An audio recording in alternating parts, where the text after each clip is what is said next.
Well, good morning, good afternoon, good evening, wherever you are watching this. If you're watching this, today is Tuesday, June 18th, and I'm John Buechner. We are here live from the Presbyterian Church of Broomfield to give you a moment of encouragement. Now, before I let you know, number one, I hope you had a good Father's Day.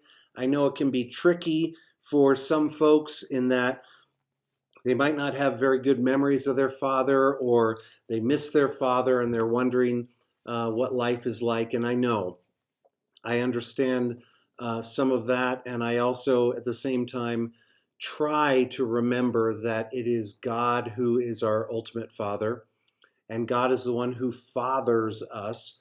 And maybe it's even helpful for you. I do this occasionally. Lord, will you just father me? Will you show me what I need to know as my dad, as my papa, so I can make decisions and things. I hope you had a good Father's Day. I also want to let you know that on June 30th, Sunday, June 30th, we will only have one service. It will be at 9:30. And then after that, we will all head over to the Ministry Center for a delicious Sunday brunch, which is potluck. So please participate that way, where we can enjoy laughing and talking about in a building that is completely paid for, thanks to you. So wonderful stuff coming up for the end of June.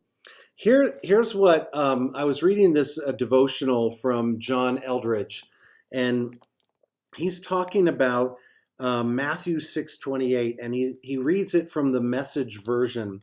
It says this: "Walk out into the fields and look at the wildflowers. They never primp or shop, but have you ever seen color and design quite like it?" When I was growing up, it was "Consider the lilies of the field," and that was a little bit more um, Bible-ish than the Message. But the point that he's trying to make is that it's easy for us to hide behind reason and logic, and we have to grow in our spiritual life beyond reason, beyond logic. If you don't, you're going to be stunted in the way you love people, and certainly in your relationships. No one wants to be analyzed in their relationship, and many relationships fail due to the insistence of treating each other like problems to solve, as opposed to hearts that need to be known and loved. Um, Jesus could hold his own, obviously, in any theological debate, but he's also an artist, a poet, the creator of the world, and a storyteller. When he says, "Consider the lilies of the field," he's not saying analyze them. He's saying, behold them. Their beauty is speaking. And he appeals to their beauty to show the love of God. You're awakened to the beauty of God that's far truer about who God is than just something that is analytical. Um, John writes that he came to Christ because he says, "I was looking for a religion, not because I was looking for a religion, but because I was looking for the truth." He said, "I wanted an indefensible, intellectually defensible case for Christianity," and he found it. He says, "My head was satisfied, but my heart yearned for something more."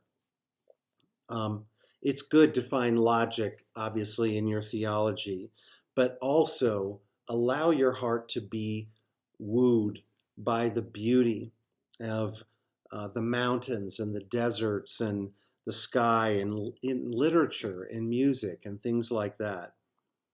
Those are the things that speak to the heart. So, my encouragement to you is this: what are you using these days to nourish and strengthen your faith? Is it just an analytical book, a book on theology? Is it something like that? Or are you allowing God to speak to you through his beauty in the sunset and the ocean and any place that you might travel? understand that that is how we're going to grow in love toward God and to each other. I hope you have a great week, and I'll talk to you soon.